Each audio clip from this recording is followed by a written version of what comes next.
जय माता दी, जय मां कामाख्या। श्राद्ध पक्ष में क्यों वर्जित है शुभ कार्य? बहुत से लोग कहते हैं कि श्राद्ध पक्ष के अंदर मकान का उद्घाटन नहीं करना चाहिए, दुकान का उद्घाटन नहीं करना चाहिए, नए कपड़े नहीं पहनना चाहिए, सिलाई नहीं करनी चाहिए, इंगेजमेंट नहीं करना चाहिए, रिंग सेरेमनी नहीं करना चाहिए। तो ऐसा मांगलिक कार्यक्रम करने के लिए प्रतिबंध क्यों लगाया गया बड़े बुजुर्गों ने? और जो नास्तिक लोग हैं, वो लोग भी जो नास्तिक हैं, जो भगवान को नहीं मानते, वो भी श्राद्ध कर्म में ये कार्य नहीं करते। इतना डर है उनको, चाहे भगवान को नहीं मानेंगे, परंतु कहते हैं श्राद्ध कर्म में साहब विवाह नहीं करना मेरे को। क्यों? कि वो उनकी जिंदगी से जुड़ा हुआ मामला होता है। श्राद्ध पक्ष में नास्तिक लोग जो भगवान को नहीं मानते, वो भी गृह प्रवेश नहीं करते, जबकि उनको करना चाहिए। कि जब वो कहते हैं कि हम कर्म में विश्वास करते हैं, अपने शक्ति पे विश्वास करते हैं, अपने हाथों पे विश्वास करते हैं, तो उन्हें जाना चाहिए, पर वो भी डरते हैं। क्यों डरते हैं? क्योंकि वो जानते हैं कि बर्बाद हो जाएंगे। तो इसीलिए हमारे बड़े बुजुर्गों ने श्राद्ध पक्ष में शुभ कार्य करने पर प्रतिबंध लगाया। अब श्राद्ध पक्ष का संबंध जो है हमेशा प्रेतों से होता है, भूतों से होता है, यानी मरने के बाद की गति वालों के लिए होता है। तो यहां पे मृत्यु शब्द जुड़ जाता है, उससे हर व्यक्ति डरता है। मरने से भी हर व्यक्ति डरता है कि मेरी मौत नहीं आना चाहिए, जबकि मौत आना शाश्वत सत्य है। हर व्यक्ति की मौत आएगी, चाहे वो नास्तिक हो या आस्तिक हो, परंतु फिर भी डर लगता है। और इसका संबंध जो है वह है मृत्यु से। इसलिए श्राद्ध पक्ष में जो है शुभ काम नहीं किए जाते। और श्राद्ध पक्ष जो है अशुभ काल माना जाता है, क्योंकि इतना ज्यादा चीख चीख के, चिल्ला चिल्ला के शास्त्रों में लिखा गया, पढ़ाया गया, ज्ञान दिया गया।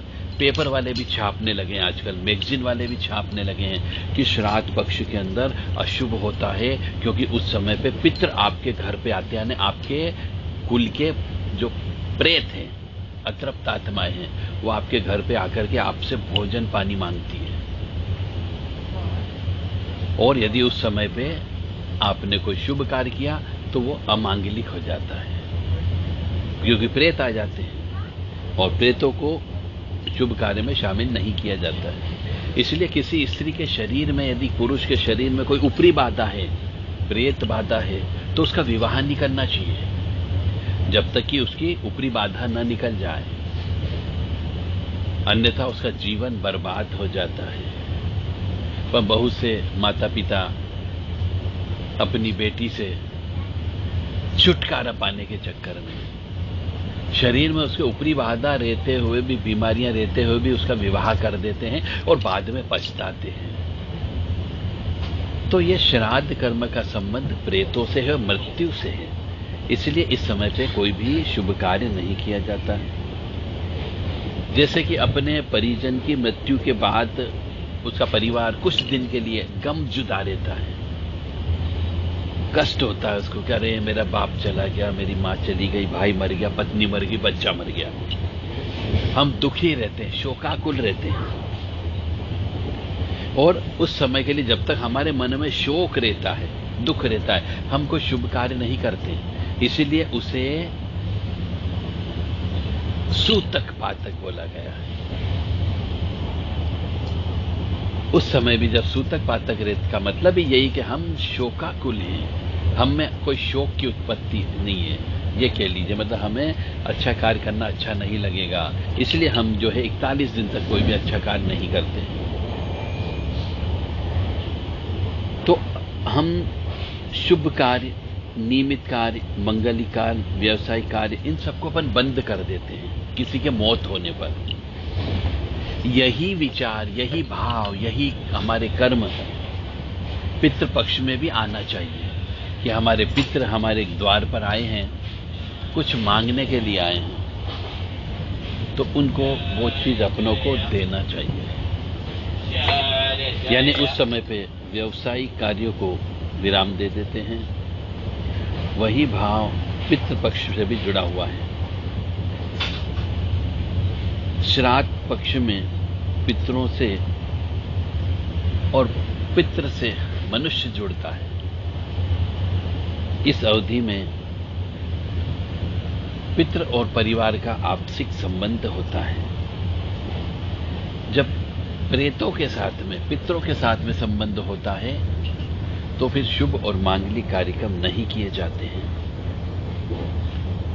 और जो प्रेत आते हैं, हमारे यहाँ पितृ आते हैं, अतृप्त आत्माएं आती है, उनका पूरा मान सम्मान करना चाहिए, उनकी पूजन करना चाहिए, उनको भोजन देना चाहिए, उनको तर्पण करना चाहिए और एकाग्रता बना करके पूर्ण तन मन धन से उनकी सेवा करना चाहिए। ऐसे ही कहा जाता है कि श्राद्ध पक्ष में कौवों को खाना खिलाना चाहिए, कुत्तों को खाना खिलाना चाहिए और गाय को खाना चाहिए। श्राद्ध पक्ष में पितरों को भोजन कराने के साथ साथ ब्राह्मणों को भोजन कराया जाता है, परिवारों को भोजन कराया जाता है, छोटे बच्चे बच्चियों को भोजन कराया जाता है। पितरों को भोजन हो जाए इसलिए गाय को, कुत्तों को और कौवों को भी ग्रास निकालने की परंपरा है, क्योंकि इनको भोजन कराने से पितरों की शांति होती है।